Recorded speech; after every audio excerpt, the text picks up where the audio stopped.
দেখো বন্ধুরা, আজকে আমি শোলা দিয়ে একটা মাছ তৈরি করব।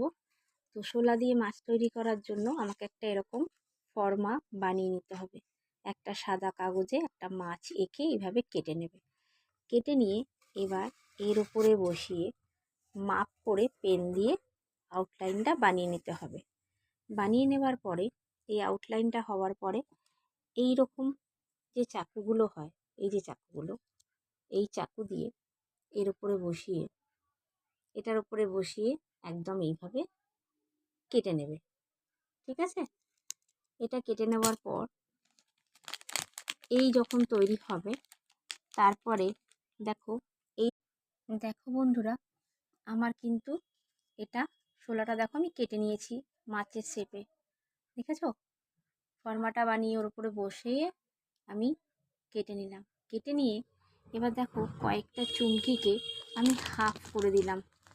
এই যে গোল চুমকিগুলো রয়েছে, এই কয়েকটা চুমকিকে আমি কাঁচি দিয়ে হাফ করে নিলাম, মাঝখান দিয়ে হাফ করে নিলাম।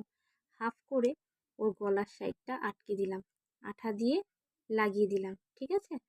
এইবার মাছের আঁশ তৈরি করতে গেলে যেরকম একটার উপর আরেকটা এইভাবে আমাকে সাজাতে হবে, আঠা দিয়ে দিয়ে ঠিক একটার উপর আরেকটা, আরেকটার উপর আরেকটা এইভাবে।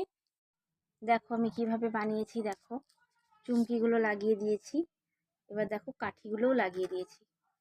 এবার এই কাঠিগুলো যে আঠা দিয়ে লাগিয়েছি, এবার একটু শুকাবার পরে আমি এর উপর দিয়ে কালার করে দেবো। কালার করলেই এটা দেখতে খুবই সুন্দর হবে। এবার তোমরা একটা বাক্সর মধ্যেও এটা আটকাতে পারো, বা যদি মনে হয় বাক্স ছাড়া তোমরা এমনি আরেকটা শোলার যেরকম শোলা আছে, ধরো আমি ভেবেছি এইরকম একটা শোলার উপরে বসাবো, মানে ধরো এই শোলাটার উপরে আমি কালার করব, এই শোলাটার উপরে আমি কালার করব, কালার করে তার উপরে আমি এইভাবে বসা। আমার মাছটা কমপ্লিট হয়ে গেছে, গোল্ডেন কালারের বানিয়েছি।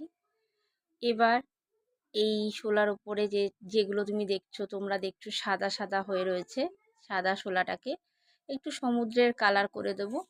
আর বাদ বাকি পাশ দিয়ে বিটের মতন করে চৌকো লাগিয়ে ফ্রেমের মতন তৈরি করে দিয়ে একটা সেলোফেন পেপার দিয়ে দিলেই ব্যাস, খুব সুন্দর লাগবে দেখতে। দেখো মাছটা কিভাবে বানিয়েছি, দেখো দেখেছো? কাঠিগুলোকে সব রং করে দিয়েছি। আমাদের যে তুলি রং হয় সেই রং দিয়ে করলেই সুন্দর লাগবে দেখতে।